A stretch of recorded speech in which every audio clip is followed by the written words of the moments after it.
It's time for answers to your medical questions. And get an inside look at the latest in healthcare, medical technology, and treatments. This is Rex on Call. Whenever you hear it's cancer, you have to really step back and look at your life. That man's cancer was caught in time thanks to a screening colonoscopy that many are delaying. Good afternoon and welcome to Rex on Call live on WRAL. I'm Kim Dean Holderness for Rex Healthcare. Our focus today is colon health. Colon cancer strikes both men and women and is the second leading cause of cancer death in our country. If you're watching us live now and you have questions concerning colon health, symptoms, or that all-important colonoscopy, our operators are standing by to take your calls. In Wake County, call 919-744-3876. Outside of Wake County, you can call us toll-free 877-277-6252. Your questions may be answered here live on our program by our experts. Those experts answering your questions are gastroenterologist Dr. Patel with Digestive Healthcare and surgical oncologist Dr. Yale Podnos with Rex Surgical Specialist. Again, to submit your questions here at Rex on Call, just dial the number on your screen, Wake County 919-744-3876. Outside of Wake County, toll free 877-277-6252. If you're watching us as we're streaming live on WRAL.com, email us your questions to rexoncall@rexhealth.com. You can even find us on Twitter. Send us a message at Rex Healthcare, #RexOnCall. While you're calling in with those questions, listen up. We've all heard about the colonoscopy. It's probably the most universally dreaded of all the cancer screenings because of what you have to do to prepare for you. But experts agree colonoscopies save lives. New research released just last month confirms colonoscopy in which doctors find and remove precancerous growths reduce colon cancer by 53%. 53%. So if you meet these guidelines we're about to show you, call your doctor and schedule one. Here we go. Take a look at this. If you're 50 or older, get a colonoscopy. 45 and older, if you're African American, get a colonoscopy. 40 or older and you have a family history or other risk factors, call your doctor and get a screening colonoscopy. Now, if we have not been able to convince you, take a listen to our next patient here. He got a screening colonoscopy and it caught the cancer in time. He had put it off for a few years, but when Victor Kiefer had his first colonoscopy at age 53, he didn't have any symptoms. He does have a family history of colon issues. His father had surgery to remove a mass in his colon. I think everyone puts it off. Tomorrow's always a better day. And after seeing and then the fear of my father's actually being cancer, definitely moved me to have it checked myself. After waking from his colonoscopy, he was faced with some startling news. I knew it wasn't a good thing whenever you have to meet in the little room afterwards. Surgery to remove the tumor they discovered in the colonoscopy revealed Victor had stage 3 colon cancer. Whenever you hear it's cancer, you have to really step back and look at your life, and you don't know what's going to happen next. Victor credits that colonoscopy for saving his life. Gastroenterologist Dr. Patel Dr. fears many are foregoing this crucial cancer screening test because of what happens the day before. It's somewhat baffling because it's not that big of a deal. We ask patients to be on a clear liquid diet for a day and then to take a bowel cleansing solution. And most people tolerate it very well. Some actually feel great with the cleansing.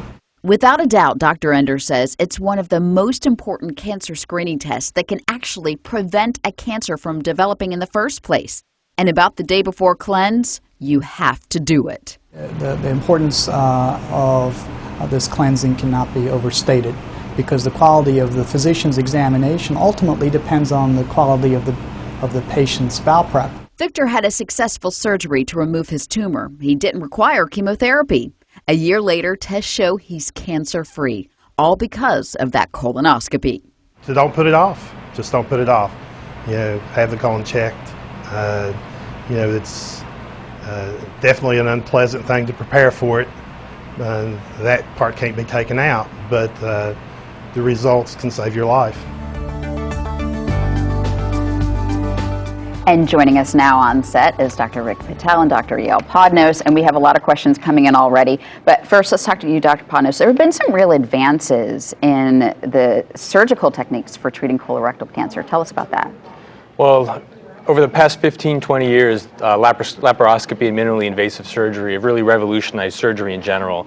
And this has really accelerated over the past couple of years to the fact that now we're doing things through one belly button incision about this big. Things that we used to do, huge incisions for.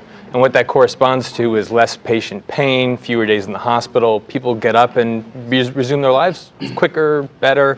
It's really quite a dramatic improvement over what we were doing previously. And you could, how does it compare? You used to be in the hospital for a week or so after? 5 to 7 days, and now it's 2 to 3.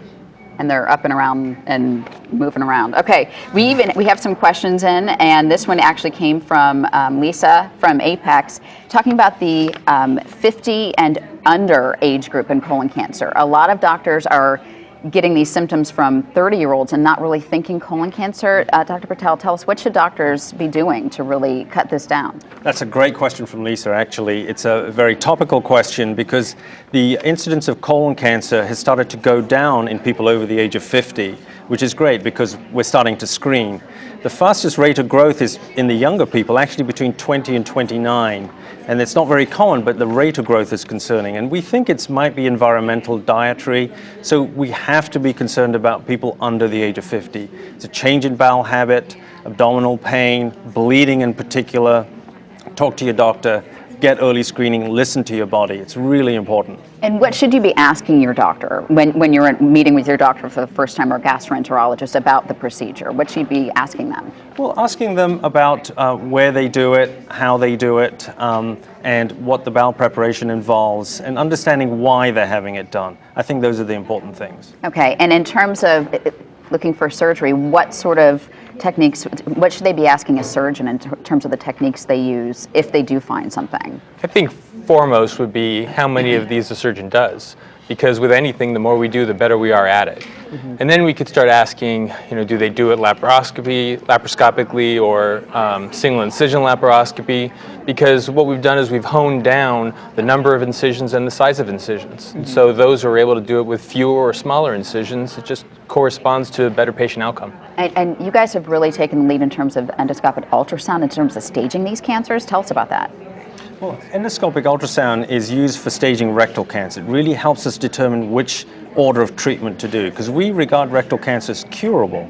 So if you give the order in the right treatment order, you're going to get a better chance of cure.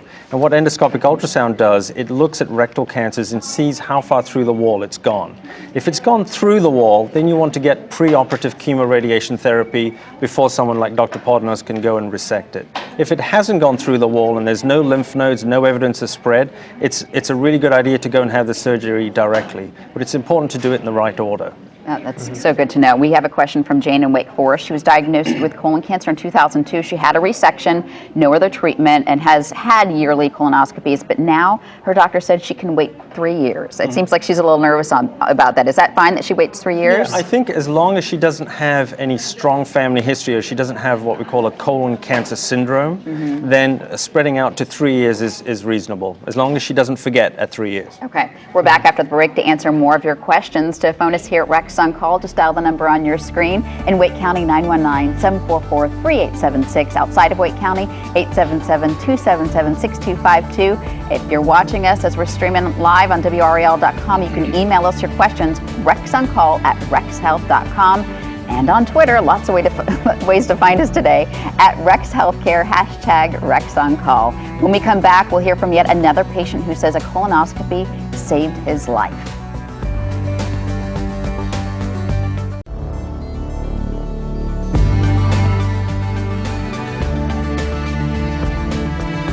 Welcome back. This is Rex on Call live on WRAL. Today we're answering your questions on colon health. If you have questions for our experts, call one of those numbers on the screen. We have a lot of questions to get to, so let's get straight to it. This is from Veronica in Lewisburg. Should 2 precancerous polyps in the past, how can you prevent from these how can you prevent polyps? That's a really good question. We think there are probably a lot of environmental factors, and there's a lot of research being done. And fast food is one of the things. Diet. We know that between 1970 and 1990, there was a 5-fold increase in fast food consumption in children. And as I was mentioning before, we're seeing an increase in colon cancer in young people.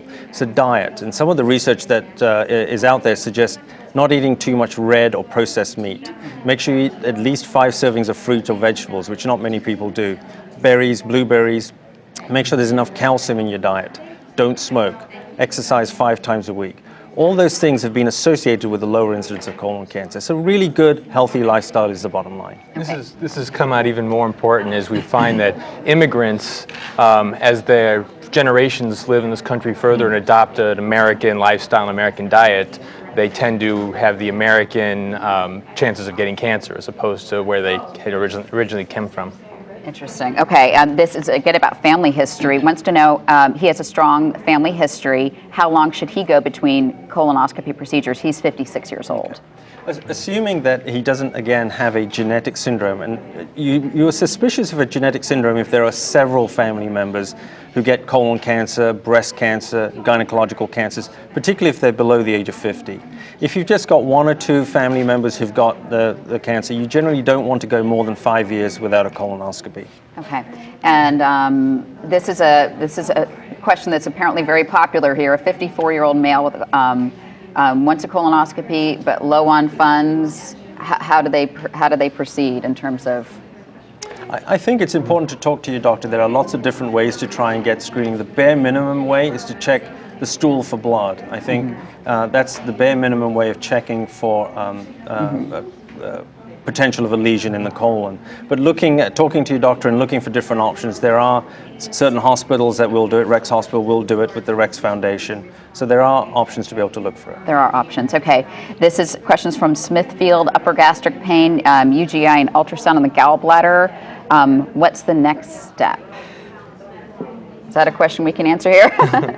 Well, I think that the first thing is to continue to follow up with the doctor, because that's always good news when an upper GI and a gallbladder ultrasound are normal, but that still doesn't explain why somebody's having these pains. And so there's some other things in there that we need to see, labs, and certainly if there's any lower GI symptoms, blood, things that Dr. Patel had spoken about, it would need further evaluations. Okay, we've had a couple questions come in about the symptoms of colon cancer. Can you give us any idea in terms of symptoms, what people should be looking for? The most important thing to remember, the most common symptom of polyps and colon cancer is no symptoms. That's the most important thing. That's scary. Yes, which is why get screened. But symptoms such as bleeding, change in bowel habit, unexplained anemia, abdominal pain, weight loss, those are the common ones, but you don't want to wait till you get symptoms. Okay. I hope we've convinced you to call your doctor and schedule that colonoscopy. If you have symptoms or fall within the recommended guidelines, get a colonoscopy. Get over it. If not, maybe Wayne Poole can convince you. Wayne Poole's only clue that something was wrong? Over the Christmas holiday, I had what we thought was a stomach virus or maybe a flu coming on.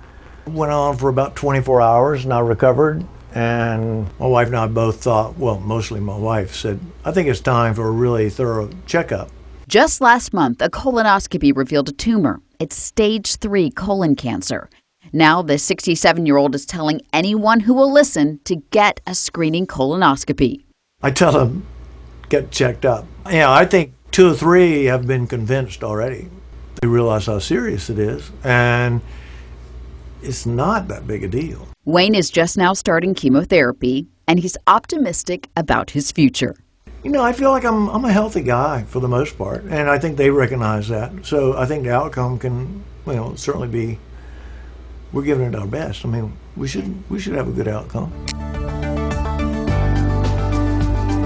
We certainly wish Wayne good luck and good health as he starts his chemotherapy. And coming up, we're going to be answering more of your questions. In Wake County, call 919-744-3876. Outside of Wake County, toll free 877-277-6252. Email us your questions at rexoncall@rexhealth.com. We'll be right back.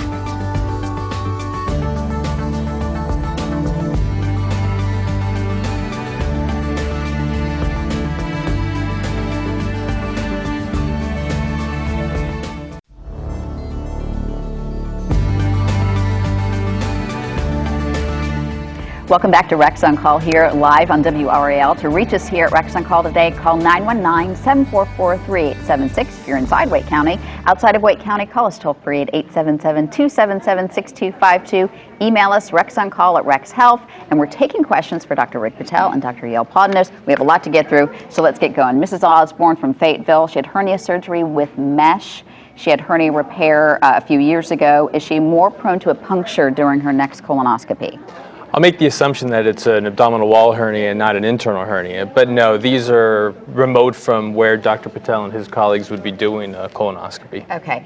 This is Joyce from Fayetteville, a 35-year-old with a family history of colon cancer, was told that too young for the procedure. What should she do? That's a good question, and it depends on what age that family member had colon cancer. If they're a first-degree family member, you generally want to, at the latest, start colon cancer screening at age 40.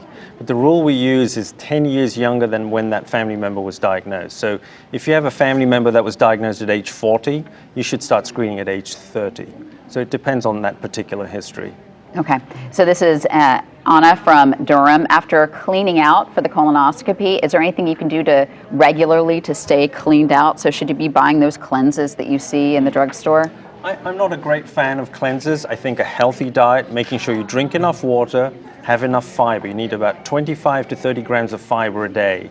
And that's the best way to keep yourself regular on a natural way. And remember, being cleaned out is not a natural state for us. Yeah. Okay, so diarrhea after partial colectomy a year ago, what can she do about this? I know this is going to be a recurring theme, but it's fiber. Even though it helps regulate us in terms of keeping us regular and daily, it also helps add bulk. And so people who've had colectomies and have some kind of loose stools or diarrhea thereafter, fiber's been shown to help really wonderfully. Okay, this is from Bonnie in Raleigh. She's got a colonoscopy tomorrow. Go Bonnie. Now this says asthma, and she's should she still take her medicine up until the colonoscopy? Yes, in general, and if the asthma is very bad, you need to call your doctor, but generally keep your same medications, usually accept the diabetes medications before your procedure. Okay, and this is from Betty in Lewisburg. She's 70 years old and had a colonoscopy, and the doctor said there's no need to have another one. Does she keep needing to have them if she's over 70?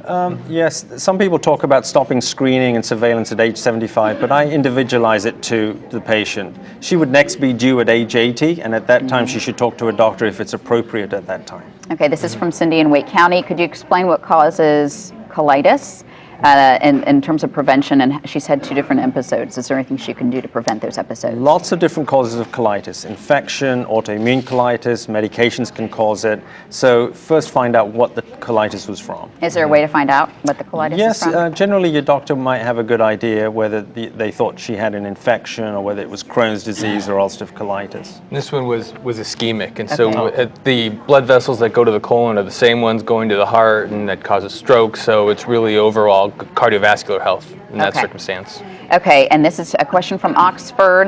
The patient has previous abdominal surgery. The doctor was unable to get colonoscope to pass. Do you recommend more studies other than the barium enema study?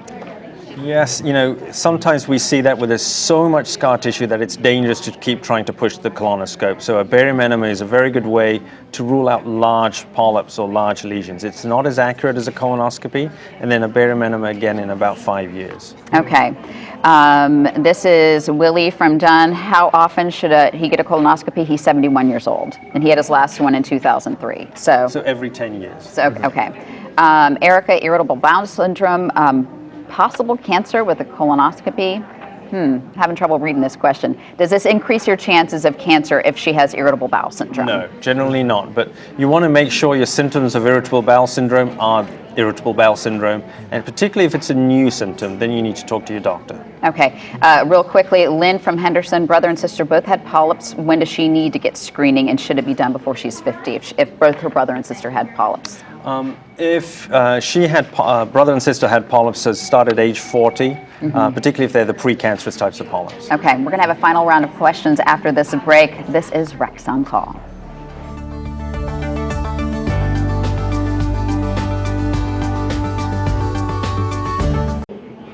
Welcome back to the show. This is Rex on Call. We're taking a final round of your questions. Let's get to it. So this is from Cumberland County. This person had a rectal tumor recently removed. Now she has colostomy. When should she have her next colonoscopy? I think that somebody with, it depends upon the rectal tumor. I imagine that they probably would have had an endoscopic ultrasound that Dr. Patel talked about. Next colonoscopy would probably be about a year after treatment started. Should she remind her doctor?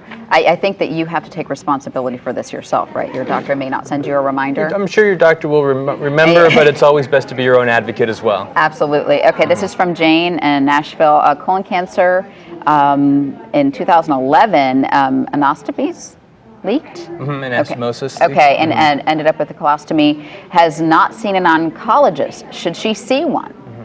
Well, I'm sorry that happened to Jane. The anastomotic leaks happen infrequently, but they do happen. Whether or not she needs to see an oncologist really depends upon what the lymph nodes in the specimen showed. If there were lymph nodes positive, or if there were some genetic or cellular things in there that make us worry, then she should probably see one. Okay, and here's not a question, but a statement from Pam. She has had colonoscopies, and no question, but she wants to tell everyone to get screened. Absolutely. Okay, and there have been a lot of questions regarding constipation, and it seems like it's a broken record here. More fiber, drink water. Is there any medication these folks should be looking for? There's a lot of medications over the counter, and I'd caution with that. Make sure you use medications with the guidance of a physician. You don't want to be masking something. You want to be taking the right types of medications, even if there are over the counter, and even if they are natural medications. Talk to your doctor. Okay, and I think that it's very common. People have been putting off this colonoscopy screening because of what you have to do the day before, but it's not. The only option is not drinking that gallon anymore. There are some other options. Absolutely. In fact, now we do what's called a split prep, which you actually get a better look inside the colon. So you drink somewhere between 3 to 5 glasses of the laxative, and then you take a break. You go to sleep, and then early in the morning you drink another 3 to 5, and that's pretty much it.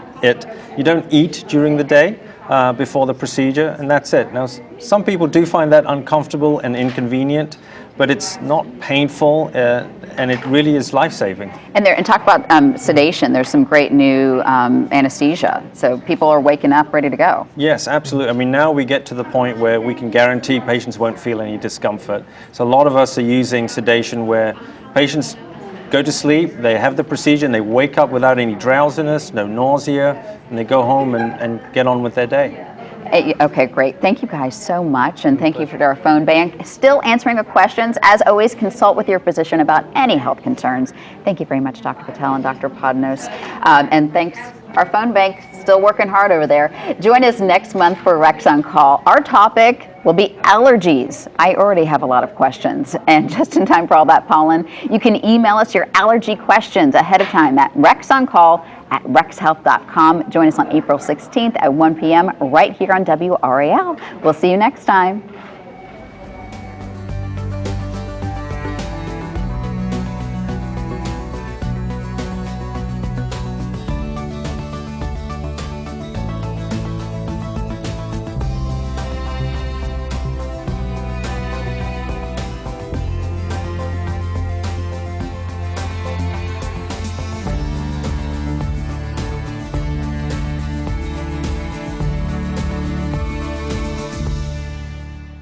This has been a paid commercial program. Views expressed belong to its participants and are not necessarily those of the management and staff of WRAL or Capital Broadcasting Company.